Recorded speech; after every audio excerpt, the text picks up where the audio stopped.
What is drama? Children's toys with adult jealousy, corporate deals in personal dreams, lasting love on a dying ship, talking apes taking human captives, museum academic punching Nazis, farm girl saves an oppressed realm, macho cowboys fall in love, son helps dad to get the girl.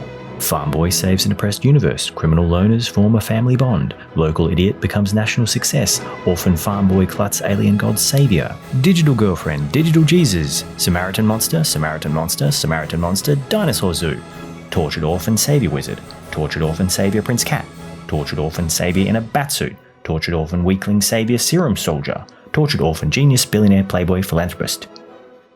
Drama is contrast, two or more things that usually don't go together but have ended up together, and the inevitable question that results: why? What a dramatic question. The dramatic question. A car crash is dramatic because it's horrible, it's dangerous, it's scary, but why is it those things?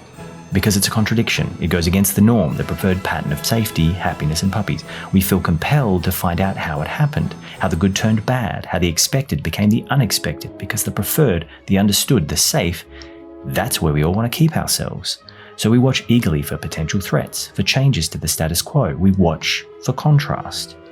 Even if we've seen car crashes before, we want to know how this one happened, so we can arm ourselves with ever more information to ensure it never happens to us. Drama is the human brain identifying a problem and knowing it needs to be solved, or else there'll be trouble. Seeing a flaw that might otherwise go unseen, watching a pattern unfold and be contradicted, and knowing that without remedy, that problem could destroy the status quo completely. Drama is finding solutions to problems, about meaning within contradiction. Seeing something that doesn't fit the pattern and asking why. Drama is what a lesson looks like before we've learnt it.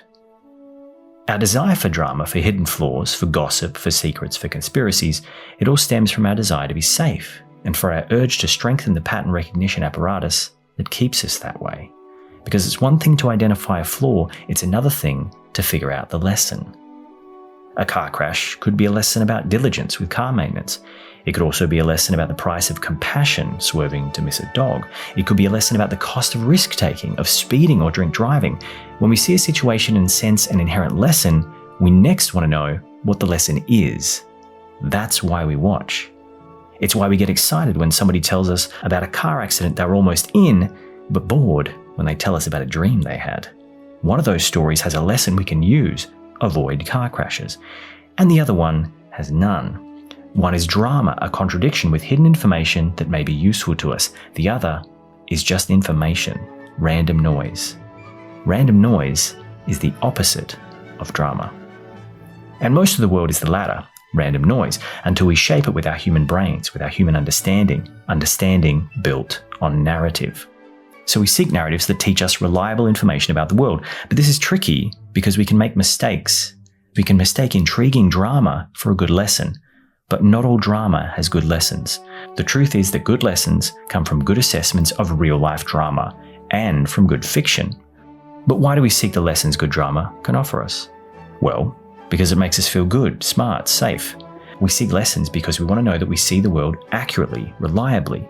The same type of feeling we get when our sports team wins, when we see someone step in a puddle that we avoided, when we ask someone out and they say yes, when our political candidate wins. When we understand a pattern and when we see our expectations for that pattern play out before us, we feel great, like we get it, we're safe. But when the world plays out counter to our expectations, we feel left behind, left out, we feel bad. This is the basis of Peekaboo. One of the first narratives, the first lessons that any of us learn. Mum disappears, then she's back again. What starts off as scary, Mum's disappearance, becomes a fun predictive exercise in Mum's reappearance, in which we're always the winner. But we still need to learn the lesson that first time. That reward comes after struggle. As we grow, Peekaboo evolves into jokes, pranks, gossip, sport, relationships, movies, and every other form of media, societal, and internal narrative that we can experience. So, identifying which patterns will help or hurt us is a very important skill to have. Some patterns make us feel connected to Mum, but other patterns tell us we're not rich enough, not smart enough, not attractive enough. And our brain doesn't always know which type of drama is good for us. We need to be able to identify flaws, assess the potential lesson, and if it's worth us learning it, then try to learn it and incorporate it into our lives, or nowadays, save it into our Watch Later playlist. This is pattern recognition practice. We even revisit lessons we've already learned simply because it makes us feel good to have our perceptions reaffirmed. Yes, the good guys do always win. Yes, I will find love one day. Yes, it's normal to have a left sock and a right sock. This is why so many people prefer narratives with lessons that are easy to identify as valuable, because they come with built-in credibility checks, like being realistic, like documentaries, cop shows, hospital shows, drama that seems to represent real life. We don't have to wonder if those lessons apply to real life because we can see them in what we presume is a realistic representation. Fantasy is a little different because it abandons realism to varying degrees to focus on emotional or moral truths. It provides the illusion of escape while dealing with all of the same core experiences of life and death and love that the realistic dramas present. But if stories can teach us life lessons, isn't life an even better teacher?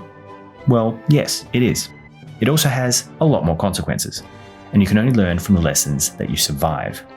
Humans are predicting machines. It's because of our ability to predict the future that we've evolved to outsmart the tigers, harness fire, and learn the value of hygiene. But real-life experiences also mean real-life consequences, and when the consequence for failure is death, it's much better to hear about the lessons secondhand than to have to go through it yourself. It's actually why humans have evolved to be so neurotic. If you've always worried a tiger is hiding in the grass, then you never die, even if you're wrong. If you always assume it's just the wind, then you die when the first tiger comes along. Evolution has built us to be good at worrying, which is why we've learned to use stories, to shape those worries, to vet those worries, to decide which ones are worth our time and which ones aren't. Learning from stories over real life takes your survival rate up to 100%. Bad stories, that is, those that teach poor lessons or teach lessons poorly, can be mere distraction, but good stories are practice for life. It is good to experience things for ourselves, of course it is, but we can learn thousands more lessons and many more types of lessons when we're experiencing each other's stories as well. When we use our relationships with friends, filmmakers, content creators, and authors to pre-screen which lessons are worth us learning and connect to our community at the same time. That's how we survive and thrive. We're predicting machines, and the more lessons we learn, the better our predictions, the more successful we'll be as individuals and as a group. Which brings us back to contrast. We can ask friends for movie recommendations, sure. We can favorite our favorite content creators, sure. We can go watch every show by a specific writer, but ultimately, there's only one way to tell when there is a flaw, where there is a lesson, and where there is drama, and that's by finding contrast. And we're built for it. That's the aha moment, the intrigue moment, the moment that says, I need to know what's next. The moment we recognize a break in the pattern. See, the patterns that we already understand in the environment and other people and ourselves, they don't stand out, they blend in. But when something unexpected happens, something that doesn't fit with the world as we see it, as we know it, that's when we pay attention. That's when we know there's something to learn. We want to understand the anomaly, the contrast. FOMO, gossip, rubbernecking, conspiracy theories, they're just different canaries in the coal mine of contrast. If patterns are safe and chaos is dangerous, then contrast is like binocular vision. Contrast gives us 2 points of data from which to form an opinion. Just like 2 eyeballs make us much better at telling where a thing is in 3D space. We see the status quo with one eye, and then with the other eye, we see the flaw that might break the status quo. We compare them, and we have a contrast, something ready to explode or collapse into conflict.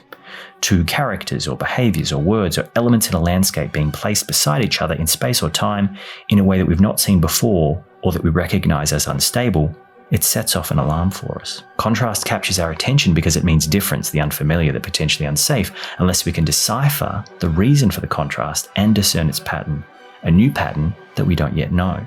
Contrast provides a pattern recognition test, that rustle in the grass. Is it the wind or a tiger? How can we tell? The answer is not just interesting or entertaining, it's life or death. We don't just want to know, we need to know. That's how effective drama feels. Lines of dialogue, shocks in a scene, twists in a plot, plots for a film, even characters are made of contrasts. The good ones anyway. And that's because contrast is where drama begins, and meaning is where it ends.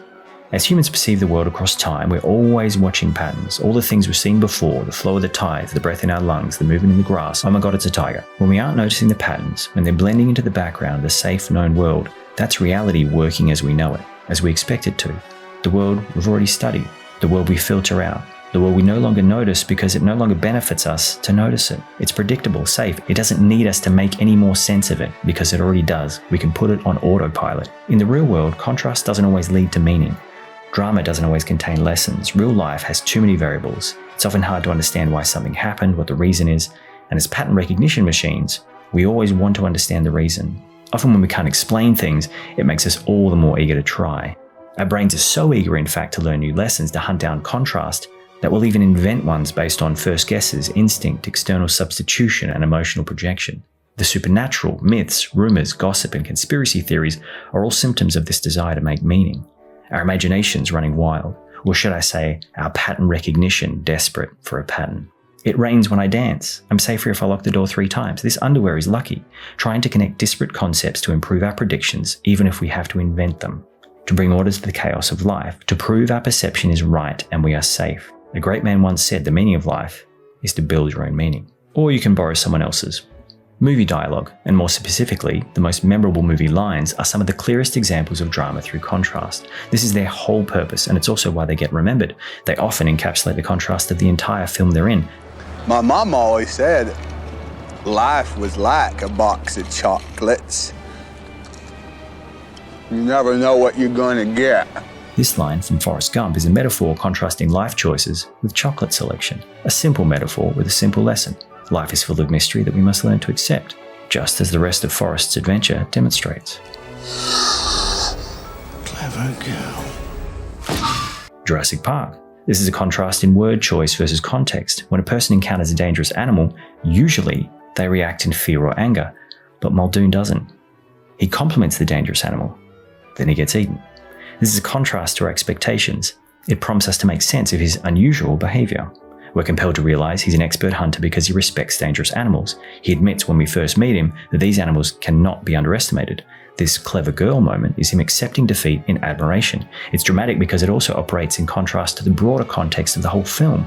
The contrast between the characters who respond calmly to the dinosaurs because they understand them, and those who panic because they don't. Between those who see the dinosaurs as animals and those who see them as monsters. This is the core contrast of the film, and it exists at the heart of every one of its dramatic moments, from the lunch debate to the T-Rex attack scene. Jurassic Park works because every one of its scenes explores this same contrast and maintains the drama. Then man your ships, and may the Force be with you. Even this simple line has contrast. It takes a familiar type of phrase and includes an unfamiliar term. Peace be with you, may God be with you, praise be upon you. Such phrases are often used in spiritual contexts, except here, the Force is used in place of God. This is a significant contrast because it implies that in this world, the Force is some equivalent to God. This makes us pay attention. The first time we hear this phrase, the Force has already been explained to us. But the full line, which happens at the pre-brief before the climax in Star Wars 1977, makes us wonder where the Force fits in the broader context of the story. In time, we learn that the phrase and the Force itself are pivotal thematic symbols of the whole Star Wars universe. I don't like sand. It's coarse and rough and irritating, and it gets everywhere. And speaking of Star Wars, this line from Attack of the Clones is a different example. This is a lack of contrast, a lack of drama. The line is trying to be a metaphor for Anakin's dislike of his upbringing and his homeworld, but none of the things he says are a surprise, none of them seem ill-fitting to the pattern, thus there is nothing for us to decipher, no pattern to uncover, no drama to learn from. He's just listing the qualities of sand that he doesn't like. There is no flaw in his logic. Sand is coarse and rough and irritating, and so is Anakin's upbringing, but there's no drama here. If he were to say, "Even here, among all this beauty, still I have sand in my boots. It follows me everywhere," then we have drama, contrast, because there's a flaw in his logic. Sand can't follow him, so then we seek the pattern behind the contrast, that Anakin feels haunted by his past and is self-pitying about it, causing him to be paranoid that the universe is against him, such that sand and the misfortune it represents is following him everywhere. This would be an interesting contrast in the dialogue, but also across the film, because this paranoia over his misfortune contrasts his claims of heroism and love and being a Jedi, which means there's a contrast in his beliefs and the goals of the Jedi Order as well, and hints that he may have a dark side and turn to it. So much of the rest of the movie leans into this, and yet the opportunity is missed here in this line. If the dialogue were used like this, it too, like those other examples, would be a contrast that highlights the broader contrast in the film in which it occurs.